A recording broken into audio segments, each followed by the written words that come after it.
energy barrier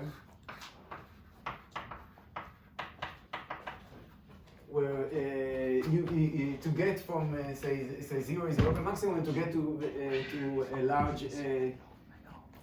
to get to a large overlap, you have to kind of go cross this huge barrier, which you'll have no chance of doing, because you're basically it basically works out to be, we'll make these things more formal in a second, but basically works out that you have like some exponentially unlikely something that has to happen when you have to kind of go down in the, or go, let's say this is the energy, here like we're trying to climb in log probability or whatever, like we're not young, we're not trying to maximize energy rather than minimize it, or whatever the right thing that makes sense. Yes, so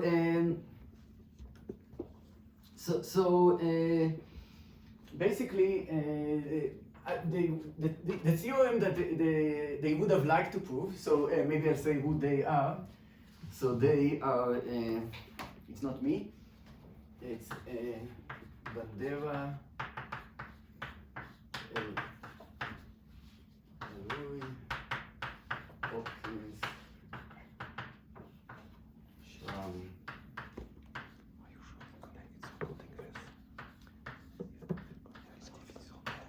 Wayne and Zadik. And the theorem that they would have liked to prove is something like the following, something along the lines of maybe if 0 is a local max of FP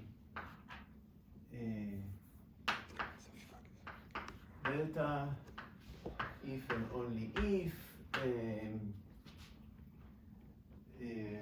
or if and only if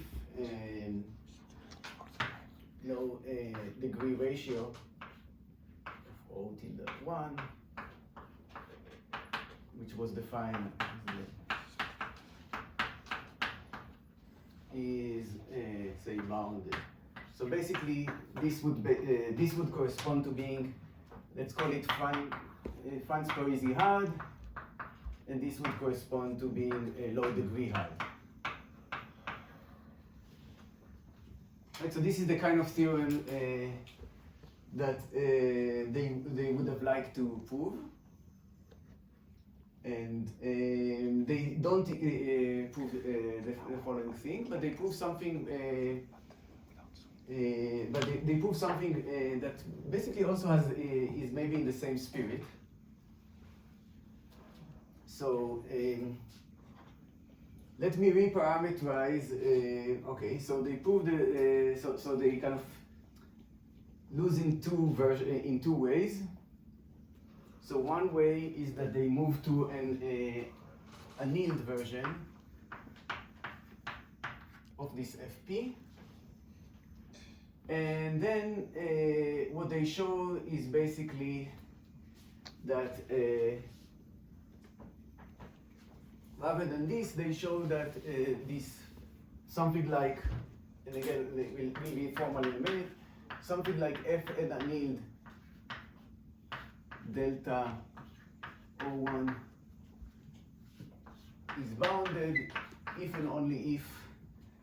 And these are problems, and this is also in the Gaussian additive model, which we'll define in a second with some noise parameter lambda. So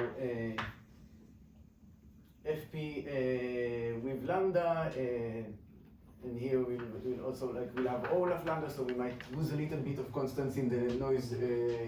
It's actually quite little in the signal to noise ratio. And delta O1 means that basically you have the probability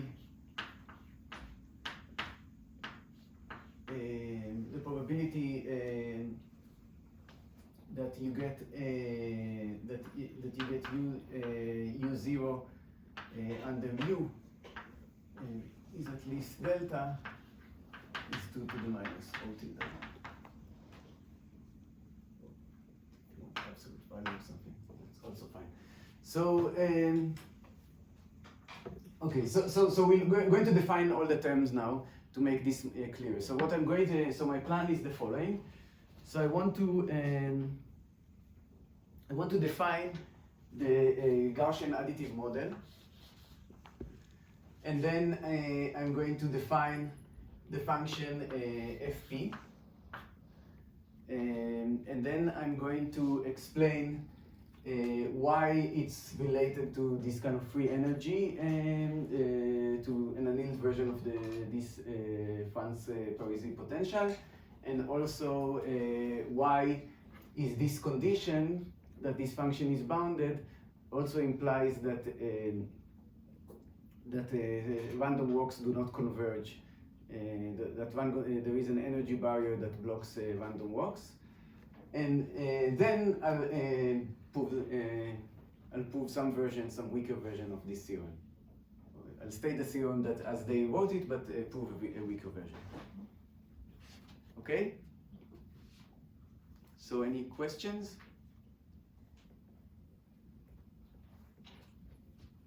Okay, so let's start with the Gaussian additive model.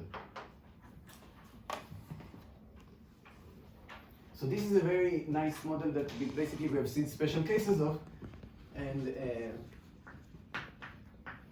a lot of the time people prove results for this model, but then sometimes they can show that they generalize beyond this model, but calculations are cleaner here. So, okay, so in this model we have some V according to distribution mu, and PV, we basically see this model, and so the Planck distribution Y is lambda V plus Z, and let's always assume that V is of norm 1, and Z is just a standard normal of the right dimension, the same dimension as V. And Q is just, you just get Y is just from N0. So some examples, for example, the spiked matrix model, then mu is a distribution over vectors of the form V equals U transpose. Right, so think of vectorizing a rank 1 matrix, then this is the spiked matrix model. And the spiked tensor, U is a distribution over V, which is of the form U tensor to the K. But you can also have these, say uniform, you can have also sparse spikes. Right, so U doesn't have to be, say, a uniform distribution, although we will assume that it's rotationally symmetric for this particular result. And there is also, but you can also embed in this model, and you can also embed in this model some more sophisticated probability distributions. For example, you can think of this V as a matrix where basically each, column of it, each column comes is chosen, say, at random from some set S of, say, T vectors, and that would basically correspond to a Gaussian mixture. So right, so a spherical Gaussian mixture. So these are the means, and you're basically getting, you're trying to distinguish between the null model and the means, in the case where you get these rows, columns come from a Gaussian mixture, a mixture of spherical Gaussians. So this Gaussian additive model is not that restricted. I mean, it's not that, it's not everything, but it is meaningful to show equivalence for this model. And the nice thing about this model is that we can do basically the same calculations that we have done before in the special case of the spiked matrix. So we can show, So if we recall, LU is the PUY, right? LU of Y is the likelihood ratio, PUY divided by QY, and the dot product of FG is the expectation for Y over Q, F of Y, G of Y. Then we can show basically the same calculation that we have seen before, shows that LU, LV equals e to the lambda squared UV. And we had square previously, but that was in the matrix model where basically this U was of the form some other vector W transpose, and V was some W prime transpose, and then the dot product of U and V would correspond to the dot product squared of the base vectors. Any questions? We should think of V as the vectorization of the matrix of the tensor, right? Potentially, but you can think of it as any. I mean, you can think of it for these results.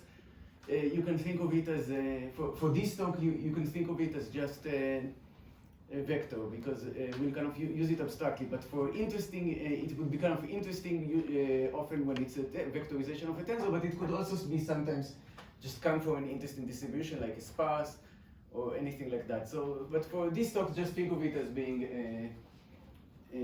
being from a probability, just a vector. Okay, and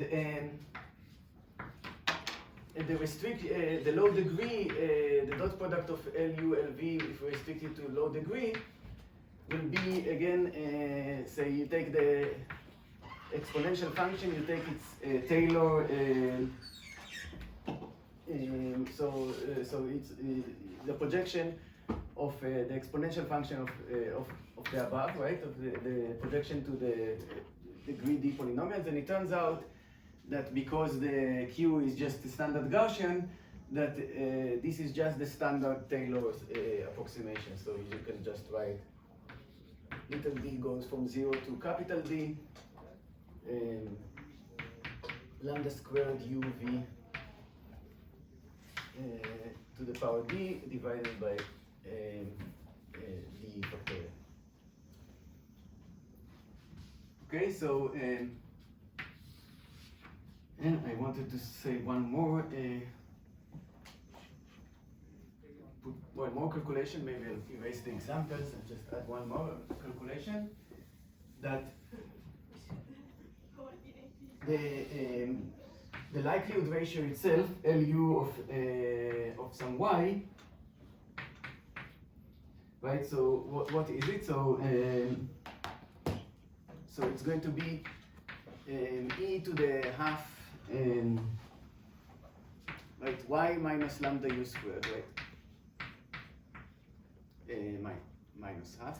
Right, again, I'm ignoring the constants in front of the, and anyways, they will fall out when you do likelihood ratio. So, right, the LU of Y is PU of Y divided by Q of Y. So, two wrongs make a right. If I ignore the constants in the PU of Y and I ignore the constants in the Q of Y, then that doesn't matter. So, another benefit of laziness. So, right, so for this distribution, we fix U over V, I wrote U. So, it's just e to the minus half Y minus lambda U squared, right? And for the Q distribution, that would be e to the minus half Y squared. But because I divide, and that will be the plus, so it will be plus Y squared, right? So, oops, so that, so now we can kind of open this up. So we will get Y squared minus 2 will cancel with the half. So so the norm of Y squared will cancel.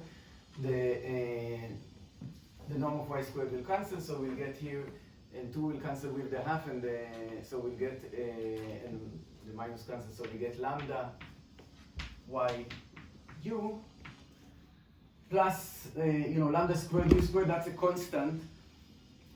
So this will be proportional to, that's just a constant. So this will be proportional to lambda y dot u. Right, so if we learn from Jan that we should not worry about normalization, then this is, right, so this is basically what we think of, if we want to sample for this probability, it's going to be proportional to this, and we can think of, let's sometimes think of this as a Hamiltonian age of u, and this, you can think of lambda as the inverse temperature. So if you were, so that's,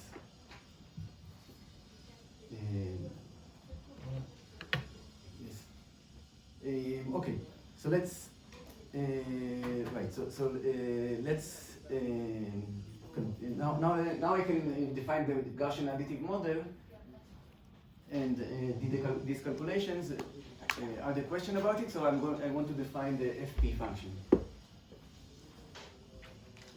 Can you remind again what the definition of LU superscript square less than or equal to D is? So what the definition is that you take the space of low degree polynomials. So LU is a function, right? It's just a function, takes a y, gives out a number, a real number. So you take this function and you take the space, the linear space of low degree polynomials, and you project it to the span of this linear space, and you do the projection so that it's an orthogonal projection with respect to this inner product. So it's not immediate that this would come out to be the Taylor approximation, but somehow Gaussians behave nice enough. I mean, the dot product here, Q is just the Gaussian distribution. Gaussian behaves nice enough. There is this basis, Hermite polynomials. It all kind of works out, and it turns out that it's just the Taylor approximation.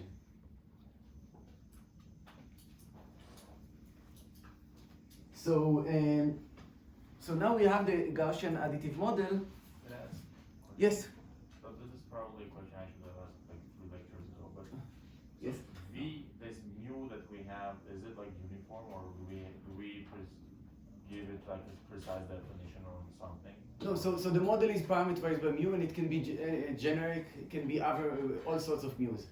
So in particular, like a lot of interesting examples for the Gaussian additive models is like mu is not uniform, but for example, it could be distribution over vectors of the form, say, W transpose or something like that. So you think of it, this is our base measure on u, and we might at some point think it's required to be somewhat nice, but generally it's not, we just, it can be arbitrary. But I remember that like in the previous results, we used the fact that UV is somewhat like Gaussian. So for that, we assume that mu is right, so for that we assume that they behave, that the dot products of UV behave like Gaussians, which that's true in the uniform case. That's true in the uniform case, that's true in many cases, like, or at least approximately true enough. So I don't remember exactly which result you're talking about. For example, if u is of the form w some tensor to some constant number, then and v is similarly, then u dot v behaves like a constant power of a Gaussian, which is not a Gaussian, but for the kind of things we needed, it would have been close enough. So it behaved like what we needed it to.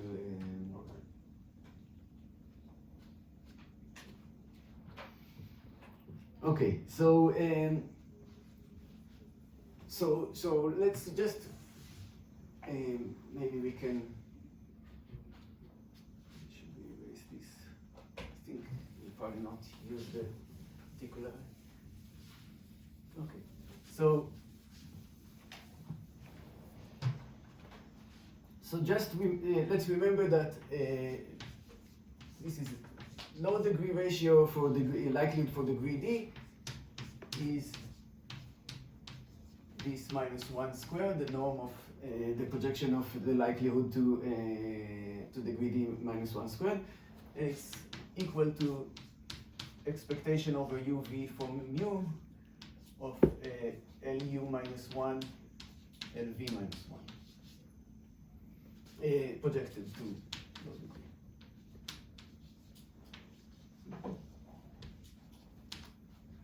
And the FP function will look somewhat similar to the statistical to the SD function I defined yesterday, but it would have subtle differences. So if you don't remember the SD function, then you don't need to worry about it. But I'll say a few words of the relation between them. But if you don't remember the SD function, then maybe it doesn't matter. But I'll say some words about it. So FP of D, define it, parameterize it by D, will be expectation of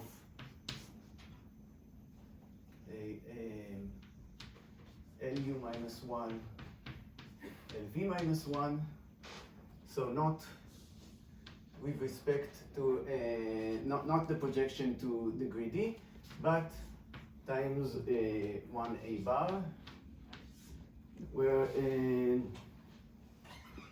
A is the event that U dot V is larger than delta D, and delta D is set such that the probability that A happens is e to the minus D.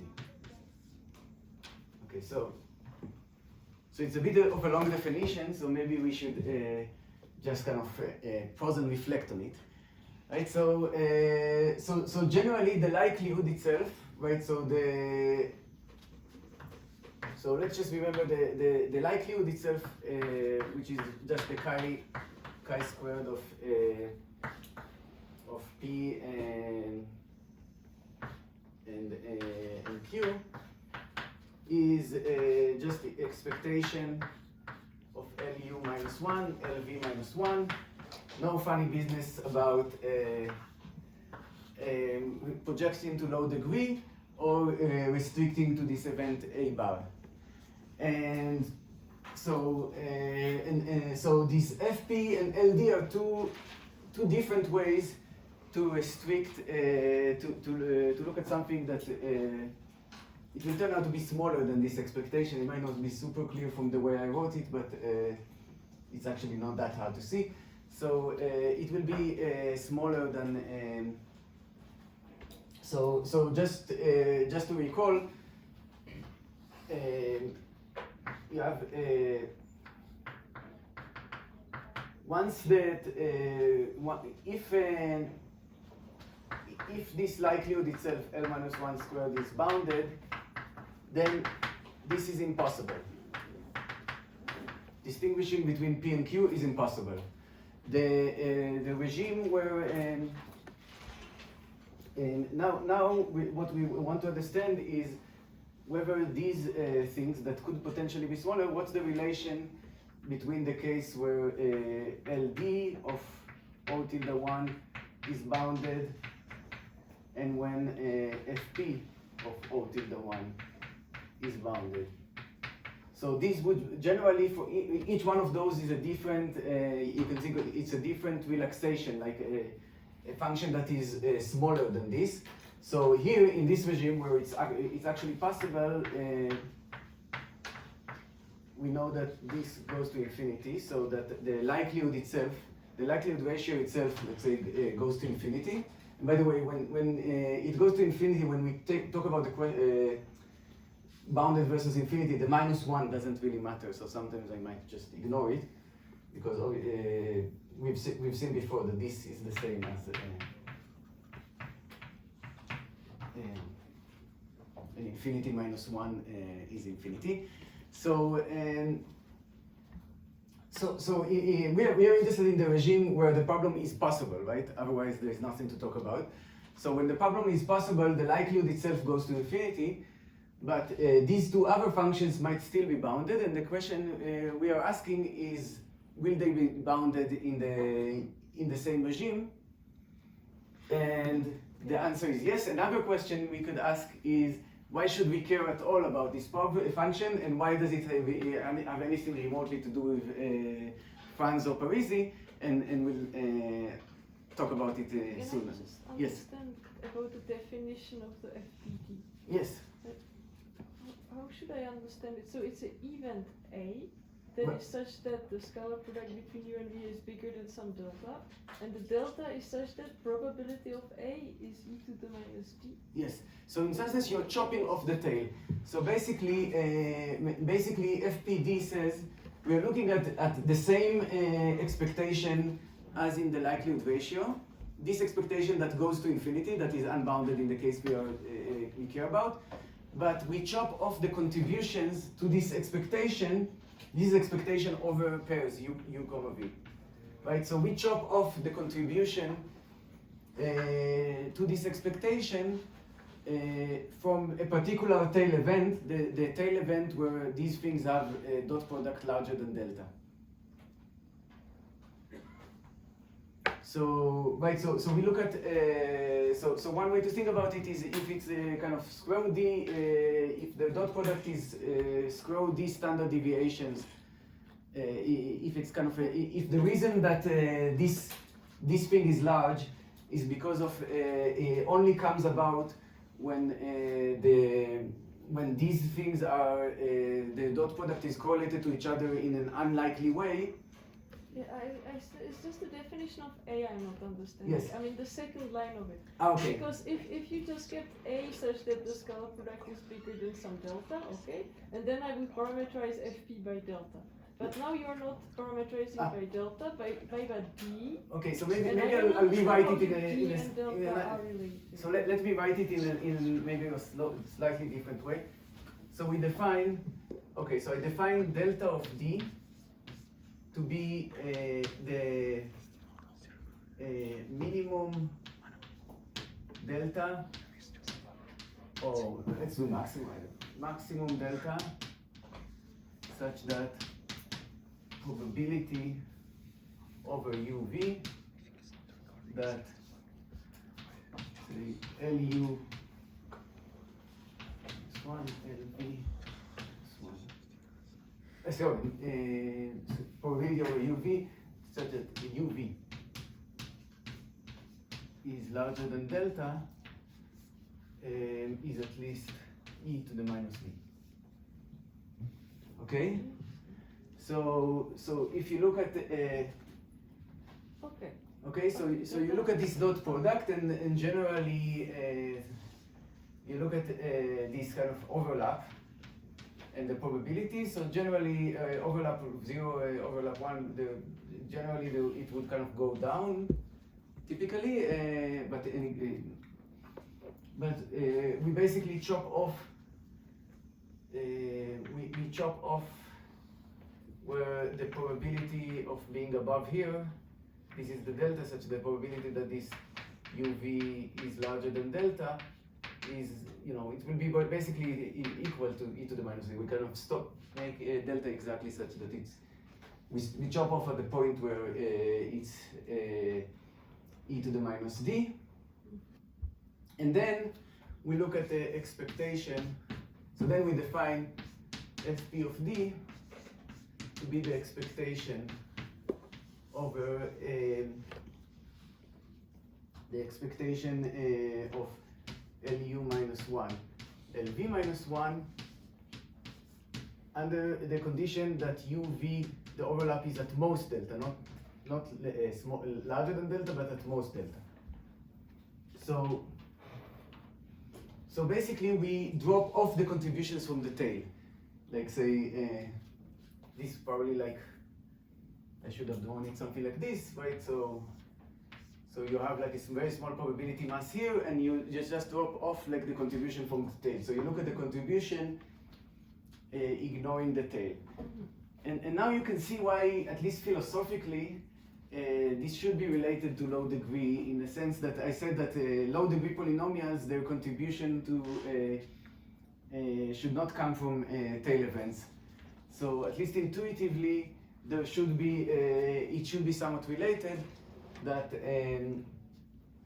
So that basically ignoring tail events and restricting to low degree should have similar effect. Sorry? Yes. Is a big D in this definition of FP a proxy of a degree or something like Yes. that? Yes. Is there some intuitive way to see it? I mean, a part of it could be the case that one intuitive way to see it was what I've shown, like I think 2 days ago, is that low degree polynomials cannot be impacted by events that are less than e to the minus d, something constant to the minus d. So basically, events having probability 2 to the minus d and being able to capture them with the greedy polynomials is more or less related. So in particular, one way, I mean, here is another way to think about it, which would have been the following thing. These things would definitely, for example, have not been related if, you know, you could have looked at FP with some very, very large D and capture this indicator. If this indicator variable would be a polynomial of degree much less than D, then these things would really be not the same. Like you could show that in such a case that basically this would correspond to like the low degree wall, this would correspond to a much smaller degree if you could capture this kind of event. Well, I guess this is a little bit complicated because this is an event on maybe I shouldn't. I mean, this is an event on the UV. So it's a little bit more of a moral, I mean, you have to define the corresponding events on the Y that will somehow capture it. But we're going to show the relation. Okay, maybe I'll state the theorem. And then we can, and then I can talk about why is this FP well motivated on its own way. So the theorem, although I think there is, I don't know, maybe you guys can tell me as physicists, does this seem like a reasonable notion that is motivated in its own right? I mean, typically I guess you look at an expectation, and the thing you are worried about is when the expectation is large because the contribution to it comes from very low probability events, right? So basically this notion tries to remove that part because that will, and somewhat intuitively, algorithms that say sample random u and v and try to, and then try to go, you know, try to do some kind of posterior sampling. So you have this u that you don't know and you're sampling v, and you're trying to advance towards getting a better and better thing. So intuitively you are not going to be able to sample more than a v that is more than a constant number or say logarithmic number of standard deviations better than average. And if you needed to go to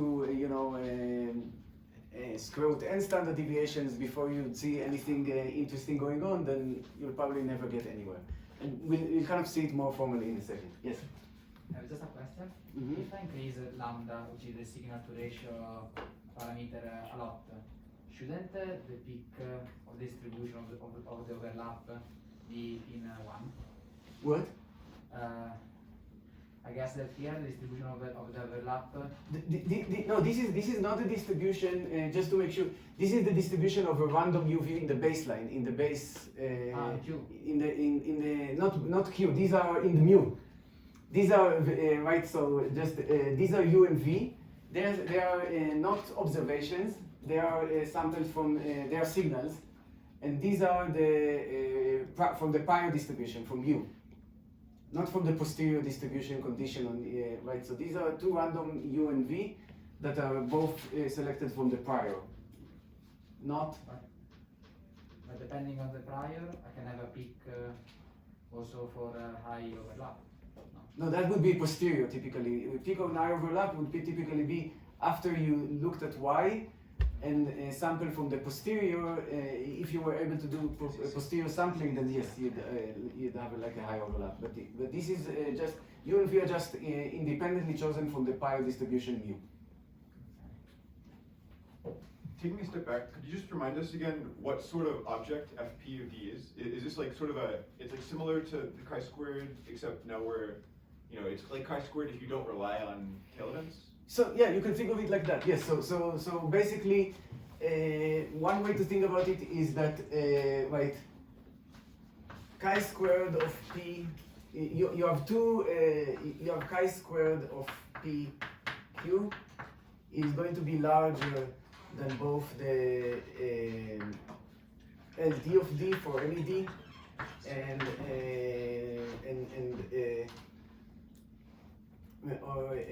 maybe another way to think about it is chi-squared of 2 would be equal to LD of infinity and FP of infinity. And probably you don't need infinity, kind of in any normal things, in many normal things, like something like degree n, which is the dimension of the that you're working with will be enough. So both these things. So if you had an unbounded degree budget, or if you had an unbounded probability budget, then you would basically both of those will be the same as chi-squared, because you will be the event A bar would have probability 1, so would be everything, so it will be the same, and the projection will not do anything because you project into the set of all polynomials. So basically, if you allowed LD to the parameter to be n, then you would have everything. And this is and you can think of those as relaxations. In that sense, it's a little bit like fancy stocks. So you can think of those as two separate relaxations. So you take LD of D. So that is generally going to be smaller, and FP of D is going to be smaller. So in FP of D, you're now as you reduce D, you're now multiplying by 1, by the indicator of an event that as you reduce D becomes smaller and smaller. It's still an event that has probability close to 1, but becomes smaller and smaller. So this quantity becomes smaller, and similarly with LD, you're projecting to a smaller. You're doing dot product. You're computing the norm of a function where you project it to a smaller and smaller space. So as you decrease D, these quantities become smaller. And the question is, are they related to each other? Does this clarify it? And so thank you for this question. I think that was really useful. So the theorem that they showed is basically the following. They show that if they show basically an inequality in both ways, losing fairly little. So I'll just I'll write here. I write lambda explicitly because this is the signal to noise ratio. So they show that this, maybe I'll just write it LD of LD lambda of D. Show this smaller than FP lambda of O tilde D. O tilde can contain also logarithmic factors and in lambda as well. And FP lambda of D is smaller than LD lambda times 1 plus epsilon of D plus epsilon. So basically, these two quantities are very similar. They give the same prediction of when the problem would be hard, up to some logarithmic factors, and to changing the signal to noise ratio by a little bit. FP lambda would correspond to what in the above definition? The above is kind of defined with any probability distribution, but in the Gaussian, they only put it in the Gaussian additive model, and in that model, you have a lambda parameter that is the signal to noise. So that's basically with that parameter lambda. So in this inequality, they needed to change a little bit. So basically what they say, one way to think about is, if this problem is hard for low degree, even with slightly more signal, then it is also hard for in the FP sense. And so here, there they kind of lose there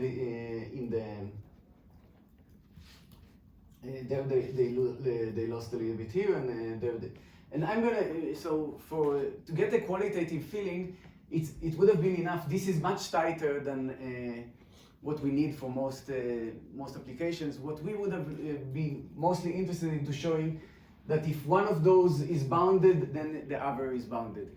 So the proof that I will show will lose constant factors here and constant factors there, but it will give us the right qualitative feeling.